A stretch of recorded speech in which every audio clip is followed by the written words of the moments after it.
En ce moment, je me fais vraiment plaisir à suivre plein d'animés. Du SNK, du Promise Neverland, j'ai regardé 2 fois à la suite Hunter x Hunter, et là, je suis en train de découvrir Nanatsu no Taizai petit à petit. En bref, je m'éclate parce que j'adore ça, et ça faisait super longtemps que j'avais plus accordé autant de temps aux animés. Parmi les animés que je suis, il y en a que j'ai découvert tout récemment, comme Promise Neverland, que j'adore, et l'excellent Jujutsu Kaisen. Alors, Jujutsu, très sérieusement, c'est une dinguerie. L'histoire est intéressante, les enjeux sont prenants et les persos sont trop cool. En bref, il y a tout ce qu'il faut pour m'attirer et me garder sur cet animé. Par-dessus tout ça, telle une cerise sur ce magnifique gâteau, il y a l'animation. Sans déconner, à chaque épisode, j'ai l'impression d'être avec Itadori en train de me battre à ses côtés. C'est fluide, c'est beau, les chorégraphies de combat sont juste... Elles me butent à chaque fois tellement elles sont réussies. Vraiment, j'exagère pas, mais je crois que c'est vraiment un des chefs-d'œuvre de cette année. Tu le sais, si tu me suis un petit peu, ou si tu me connais un petit peu, c'est précisément le genre de choses qui me donne juste envie de dessiner. Et ben tu sais quoi, c'est ce qu'on va faire aujourd'hui. En même temps, t'as vu le titre, t'as vu la miniature, je peux rien te cacher. Aujourd'hui, je t'embarque avec moi pour aller redessiner une planche de Jujutsu Kaisen. Ça me démangeait un petit peu. Allez, on passe à l'action, mets-toi à l'aise, installe-toi tranquillement, et c'est parti, Broza! La première chose à faire, c'est donc de choisir quelle planche on va redessiner. Et je t'avoue que m'aventurer dans les scans comme ça, j'étais pas serein. À tout moment, je pouvais me faire spoiler et j'en avais clairement pas envie. Jujutsu, c'est le genre de pépite que j'ai envie de découvrir et de vivre en animé. Du coup, j'y vais à tâtons, page par page, j'essaye de pas aller trop vite. Je cherche après quelque chose d'intéressant, sans aller trop loin, histoire aussi de pas te spoiler si jamais t'as vu aucun épisode de Jujutsu ou si jamais t'as pas lu le manga, parce que vraiment spoiler ça serait dommage. Après quelques recherches, je suis tombé sur cette planche.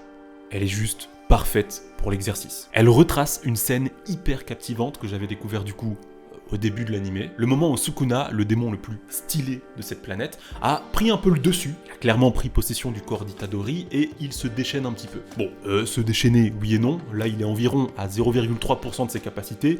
Il est en train de s'amuser avec Fushiguro.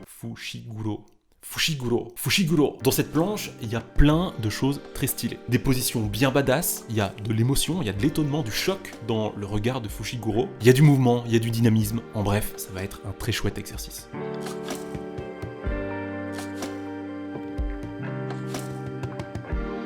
Je vais commencer par découper la création de cette planche en 2 parties.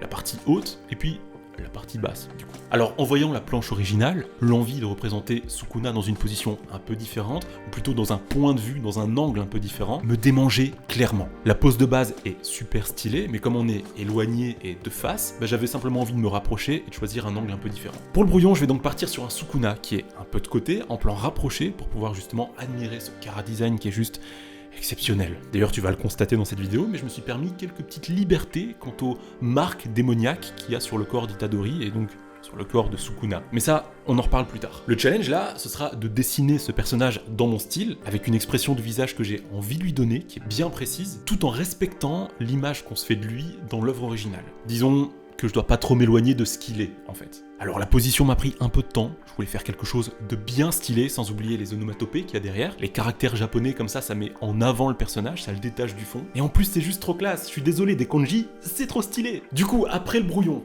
et après la mise au net qui me donne toujours autant de plaisir, je m'amuse toujours autant en jouant avec les traits, voilà ce que donne Sukuna dans mon style. Je me suis vraiment juste éclaté sur ce personnage qui représente du coup la partie haute du scan, de la planche. Maintenant tu l'as deviné, on peut passer à celle du bas, et là aussi, on va s'amuser.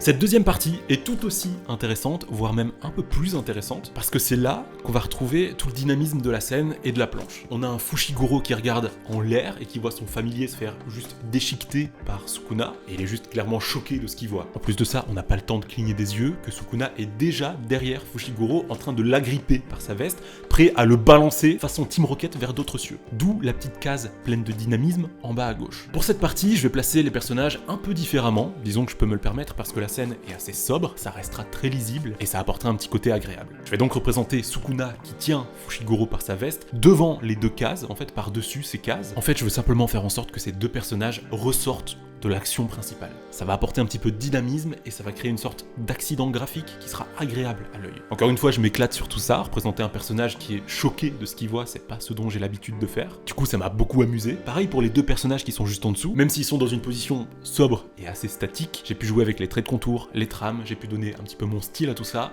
C'était cool. Et la petite partie qui a vraiment dénoté du reste, pour moi, c'était de pouvoir représenter les arbres qui sont derrière Sukuna et derrière Fushiguro. Mon point faible, ou en tout cas ce que j'ai le moins l'habitude de dessiner, c'est clairement les décors. Et là, j'ai dû y passer.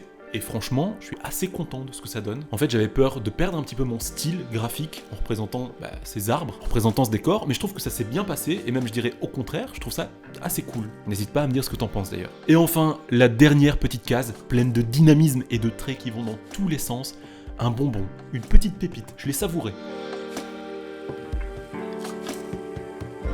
Voilà donc la planche finale, voilà mon interprétation de cette scène, j'espère vraiment que ça te plaît.